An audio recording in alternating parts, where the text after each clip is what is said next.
कोई भी competitive exams होते हैं या गवर्नमेंट एग्ज़ाम्स होते हैं, तो कोई भी स्टूडेंट या कोई भी फेलो जो होता है वो एक चीज़ फॉलो करने के चक्कर में बहुत सारी चीज़ें अनफॉलो कर देते हैं। जैसे कि कोई भी हॉबी फॉलो करते हैं, music, sports, television, video games, तो ये सब छोड़ देते हैं।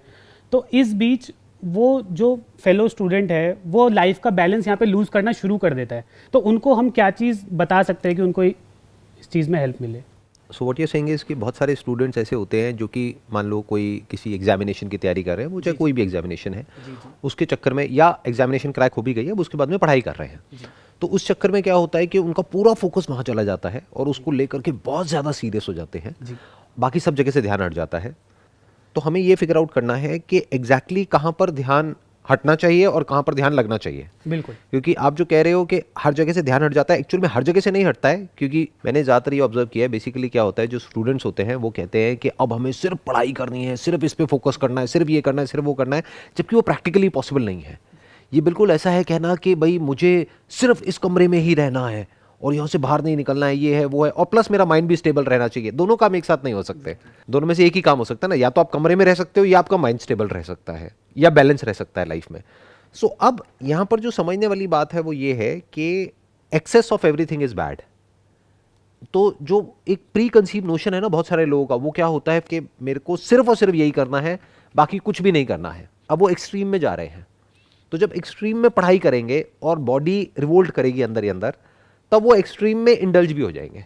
अब उनको वो जो एक्सट्रीम स्ट्रेस हुआ उसको कोप अप करने के लिए या तो एक्सट्रीम कुछ चाहिए, या तो ड्रग्स चाहिए या अल्कोहल चाहिए या सिगरेट चाहिए या ये चाहिए वो चाहिए, जो भी ये सब एडिक्शंस हैं, उस सब की जड़ क्या है कि वो एक्सट्रीम में किसी ऐसे काम में इंडल्ज हो गए हैं जो उनको करना पसंद नहीं है, लेकिन उनको लगता है कि मेरे फ्यूचर के लिए बहुत अच्छा है तो मुझे करना पड़ेगा। सो अब यहां पर समझने वाली बात क्या है कि कुछ चीजें हैं जिसको कभी नहीं छोड़ना चाहिए लाइफ में, कभी मतलब कभी नहीं। चाहे आप कोई भी एंट्रेंस की तैयारी कर रहे हो, चाहे आप कोई पढ़ाई कर रहे हो, चाहे जॉब कर रहे हो, चाहे बिजनेस कर रहे हो, चाहे शादी हुई है चाहे नहीं हुई है, वो क्या है, अपनी हॉबीज या जिससे माइंड को रिलीफ मिलता है, मे बी अच्छी चीज़ वो। वन इज दैट कि कुछ ऐसा जिससे कि आपके माइंड को रिलीफ मिलता है। बट अगर हम ओवर इंडल्ज हो रहे हैं उस चीज में तो बुरा है, फिर चाहे वो कोई भी चीज है, फिर वो चाहे अच्छा भी है। अच्छा क्या है, अभी हमारे पास में पानी है, पानी बहुत अच्छा है, बिना इसके मर जाएंगे, लेकिन अगर मैं पानी पीता रहूं सुबह से रात तक तो 10 लीटर पानी पियो तो बुरा है, बिल्कुल भी ना पियो तो भी मर जाएंगे, तो दोनों तरफ से मरे ना। सो अब समझना क्या है कि कुछ भी बुरा नहीं है लिमिट में, नंबर 1। नंबर 2, जो भी आप पढ़ाई कर रहे हैं या जो भी तैयारी कर रहे हैं, जो भी कुछ कर रहे हैं, जो भी काम कर रहे हैं, उसके साथ में कुछ है जिसको बिल्कुल नहीं छोड़ना है, वो क्या है, फिजिकल एक्टिविटी। हाँ, मोस्ट इंपॉर्टेंट। बाकी सब कुछ छोड़ दो, लेकिन फिजिकल एक्टिविटी कभी नहीं छोड़नी मरते दम तक। जहां आपने वो छोड़ी, आप समझ जाओ आप डीके होना शुरू हो गए। अब कुछ ऐसी गड़बड़ हो रही है जिसके आगे आप चाहे जो मर्जी अचीव कर लो, सब बेकार है। क्योंकि अगर आप फिजिकली एक्टिव नहीं हो तो आप अंदर से अच्छा फील नहीं कर सकते। अब वो फिजिकल एक्टिविटी क्या हो सकती है, कोई स्पोर्ट्स हो सकता है, और कुछ नहीं तो वॉक करके आ गए, जॉगिंग कर लिया, थोड़ा बहुत जिम चले गए, थोड़ा बहुत घर पे ही कुछ कर लिया, कुछ भी किया, लेकिन फिजिकल एक्टिविटी को नहीं छोड़ना है। तभी आप मेंटली फिट रह सकते हैं और अलर्ट रह सकते हैं। That is one.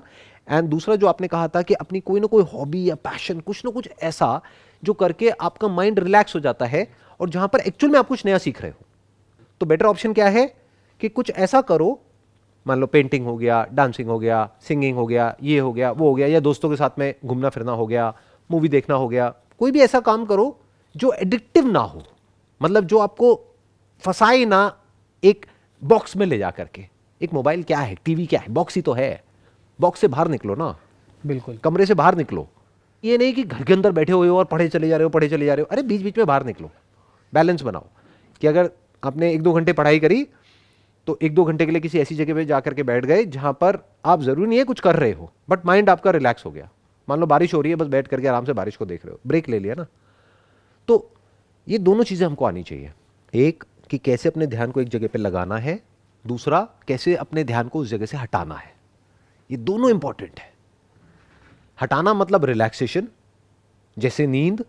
हाँ बिल्कुल, हाँ नींद सो के भी नींद का मतलब क्या है कि हर जगह से ध्यान हट गया, उसी को तो नींद कहते हैं। हाँ बिल्कुल, हाँ वो नींद आती तभी है जब दिमाग में कुछ चल ना रहा हो। Right. कुछ चलेगा तो नहीं आएगी नींद। राइट। यहां तक कि आप सोने की कोशिश करोगे तभी नींद नहीं आएगी।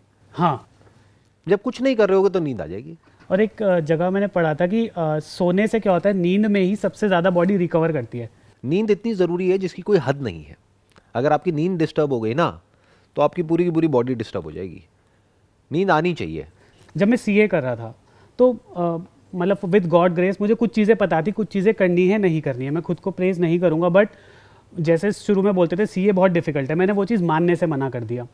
जब हम आर्टिकलशिप करते हैं तो 3 साल, मैं इसी का स्पेसिफिक एग्जांपल दे रहा हूँ क्योंकि मैंने यही किया है, तो 3 साल की आर्टिकलशिप होती है। तो स्टूडेंट्स कहते थे आप पहले साल से पढ़ना मत शुरू करो, तीसरे साल से पढ़ना शुरू करो। तो नेचुरली हमने देखा है कि वो सीए फिर 3-4 अटैम्प्ट बाद क्लियर होते हैं। हमने ये देखा है 12-12 घंटे पढ़ाई करनी पड़ती है, जो हम सुनते हैं। अभी मैंने पढ़ा था कुछ कि 45 डेज एक लड़की लॉक इन रही रूम में और उसका एग्ज़ाम क्लियर हो गया। अब ये चीज़ सुन के तो ठीक लगा, क्लियर हो गया, बट मेरे को पर्सनली ये चीज़ ठीक नहीं लगी कि इससे मैसेज बहुत गलत जा रहा है हमारे यूथ के लिए कि 12 घंटे पढ़ाई करके तुम क्लियर कर लोगे, सब कुछ छोड़ के कर लोगे। ये ना अंदर से मेरा मतलब ये चीज़ें ना मतलब खा रही हैं अंदर से कि यार ये चीज़ें सर्कुलेट नहीं होनी चाहिए। पहली चीज़ हम कंट्रोल नहीं कर सकते, बट वो यूथ पे हम कैसे मैसेज पहुँचाएं कि यार ये चीज़ें तुम्हें पता होनी चाहिए, क्या चीज़ को फॉलो करना है, क्या चीज़ नहीं करनी है फॉलो। इसका सिंपल सा एक वर्ड में अगर मैं आंसर दूं जो भी अभी आपने कहा है, दैट इज मॉडरेशन। मतलब हर चीज लिमिट में करनी है। जैसे अभी हमने पानी की बात करी जी, पानी ना ज़्यादा पीना है ना कम पीना है। और ये अगर किसी 1-2 ने कर भी लिया है कि अपने आप को कमरे में लॉक कर दिया 2 महीने के लिए, 2 महीने क्यों, फिर तो 2 साल के लिए लॉक करो। हाँ और कोई बड़ा एग्जामिनेशन क्रैक करो। यहाँ से तो फिर भी आपको निकल करके मानो 50-60 हज़ार लाख रुपए की जॉब मिलेगी। हाँ हाँ करना ही है तो अपने आप को 2 साल के लिए लॉक करो और फिर कोई ऐसी जॉब मिलेगी आपको जहां से कि आपको 10 लाख रुपए महीना मिलेगा।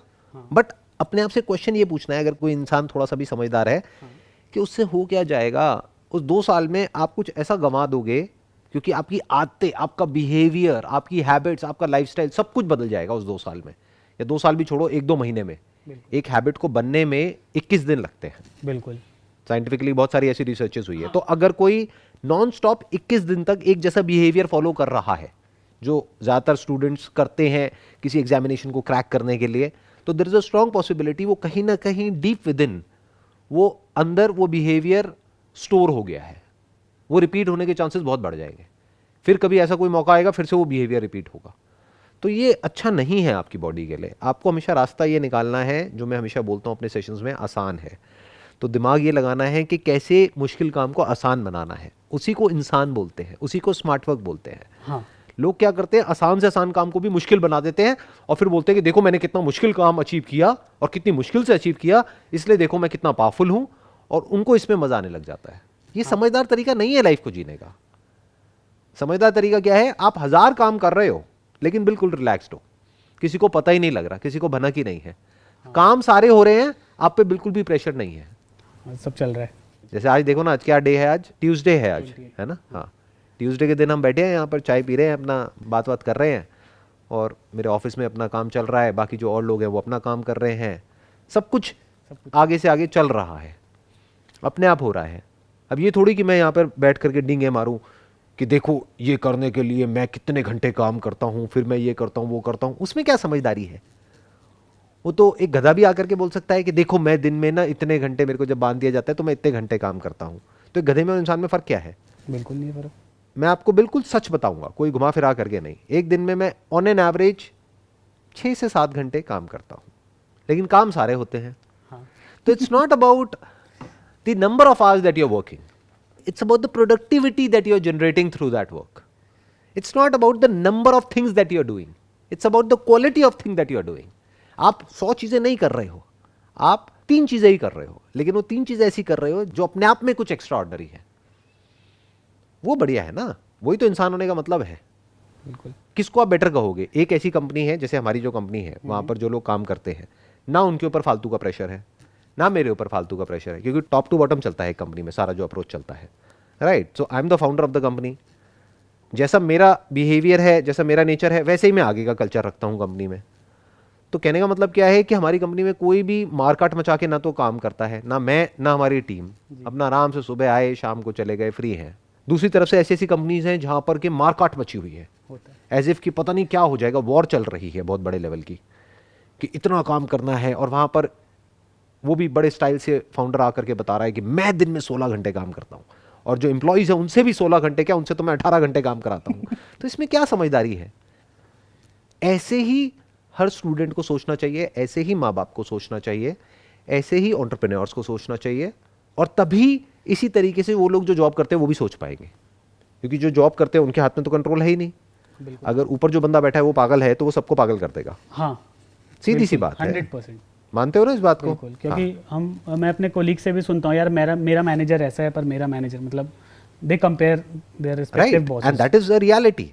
वो कोई थ्योरेटिकल बात नहीं है कि ऊपर जो आपका बॉस है सारा खेल वहीं पे डिपेंड करता है कि उसका माइंडसेट क्या है।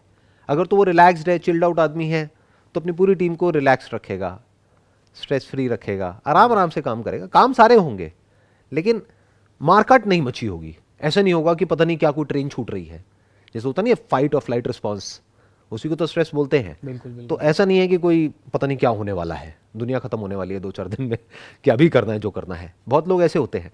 तो वैसा लाइफ में कभी भी बनना ही नहीं है, क्योंकि अगर आप ऐसे बन गए ना, जो अभी आपने कुछ एग्जाम्पल्स दिए कि भाई इतने इतने दिन तक ऐसे काम किया, तो वो इंसान जो इस तरीके से करेगा, वो जब आगे जा करके कहीं बॉस बनेगा या बनेगी वॉटेवर, वो आगे भी लोगों से यही एक्सपेक्ट करेगा।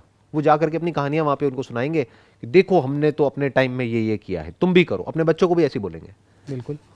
जबकि होना क्या चाहिए, अपने बच्चों को बोलना है या अपने एम्प्लॉयज़ को बोलना है, किसी को भी बोलना है, उनको क्या बोलना है, आराम से करो, ये काम है जिसको हमको करना है, इतने टाइम के अंदर अंदर करना है। अगर इस तरीके से करोगे, इस प्लानिंग के साथ में, तो वो काम हो जाएगा। आपके यहाँ पे रिसोर्सेज वेस्ट हो रहे हैं, आपकी एनर्जी वेस्ट हो रही है, इसको इस तरीके से बचा लो, इसको ऐसे सिस्टम्स में कन्वर्ट कर दो, इन प्रोसेसेस में कन्वर्ट कर दो। ये सिस्टम्स और प्रोसेसेस ठीक नहीं है क्योंकि ये टाइम ज़्यादा खा रहे हैं और यहाँ पे आउटपुट आ नहीं रहा है, तो इसको स्क्रैप कर दो। अब इस तरीके से करते हैं, this is a better way of doing it. तो अब क्या हो रहा है, अब आप एक सिस्टमैटिक तरीके से, प्लान्ड वे से काम कर रहे हो, ठंडे दिमाग से काम कर रहे हो, और जो आउटपुट जनरेट करने की कैपेबिलिटी है आपकी, वो अब कंपैरेटिवली बहुत ज़्यादा है किसी भी ऐसे इंसान से जो बौखलाया हुआ है, जो स्ट्रेस में है। I hope you got all the answers जो भी आपने क्वेश्चंस पूछे उसके। बिल्कुल sir. Wish you all the best. Thank you sir.